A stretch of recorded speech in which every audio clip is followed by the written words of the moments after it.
Hi, we are here at Devoxx France and I am joined by Kevin Cox from Hazelcast. Thank you very much for joining us today, Kevin. Thank you for having me. And can you tell us a little bit about your role at Hazelcast? What do you do? I'm the Vice President of Marketing. Okay, and what are you guys here at Devoxx France to talk about?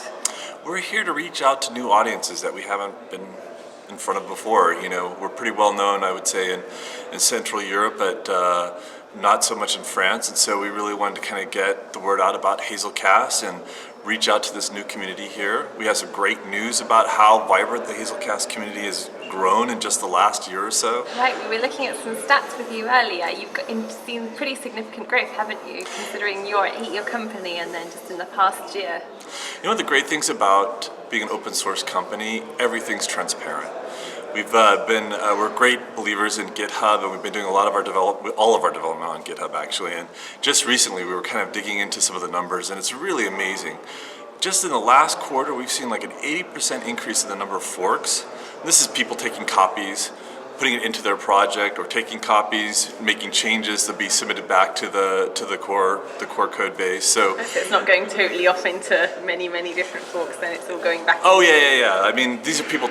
Some people do take it and they're using it into their projects. And it's a good indicator of the influence of our software because it shows how many people are interested in taking copies and doing something with it. Big increase in the number of stars too, 56%. This shows you a lot of people are watching us. We solved the problem for them. They want to stay in touch with any changes being made to the repository.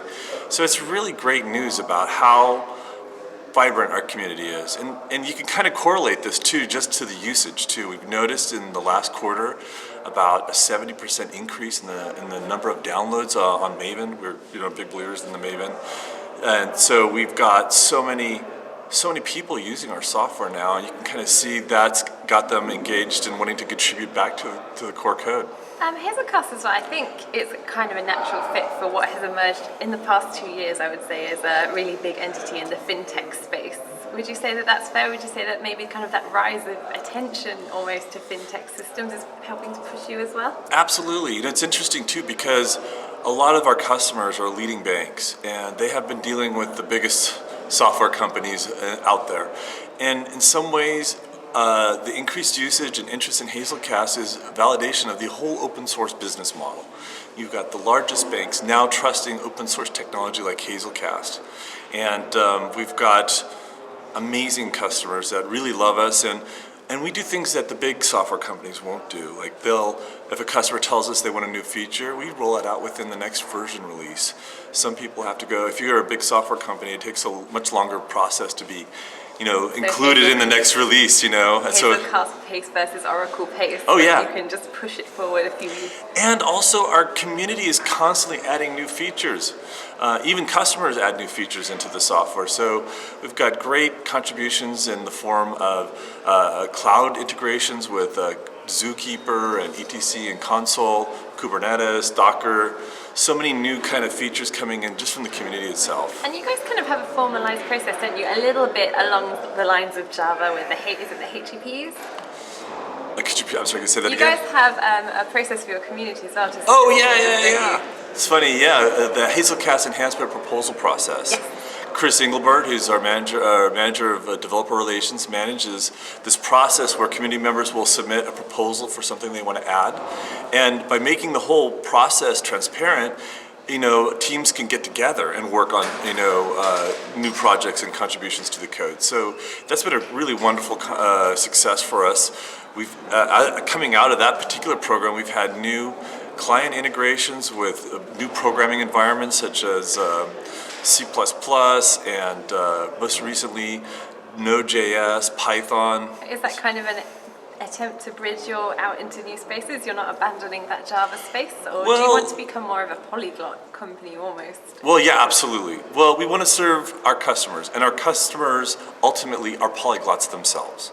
Like I said, we deal with a lot of big banks and also media companies and e-commerce companies. All of these companies have lots of different systems. but they all need to share the same information about a customer. They all need to have the 360-degree view of a customer's information so they can deliver that. And sometimes that means that the cache needs to be able to speak to a .NET application, needs to be able to speak to a Golang application, needs to be speaking to all these different executors of the I business. suppose even if Microsoft is looking at Java, then you Yeah. know that it's the time. Can you believe it? No. Microsoft is really excited to have us be joining hear. the Azure Marketplace, which we'll be launching in about a month or two. So we're really excited about that. Yeah, I mean, I think a lot of people in a few years back, Microsoft talking about Java at Devoxx, like what? Yeah. And then it's lovely that everyone can then come together in that Azure. Sure, Microsoft's all made a open big source. change. You know, they've also like embraced Linux. I mean, Who knows what's next? but this is not an interview about Microsoft. No, this is about Hazelcast. And what Yeah. can we expect from Hazelcast in the months to come? What's on your roadmap? Well, on our roadmap right now, we've got a great kind of start with our customers, and the most important thing for us right now is to reach out to all these new communities, these new programming environments that we can now provide a service to them. They can participate in a larger landscape within their companies. If you're a Node.js developer or Python, PHP, one of our community members just put out a PHP client. So. This now means that these developers don't just have to be looking at themselves as a silo within their company. They can also look at a bigger view within their company. Okay. So just really reaching out and spreading your gospel in many different languages. Absolutely. I love it. Spreading our gospel in many languages, yes. And thank you very much for taking the time to talk to us today, and we look forward to following your progress. Thank you very much.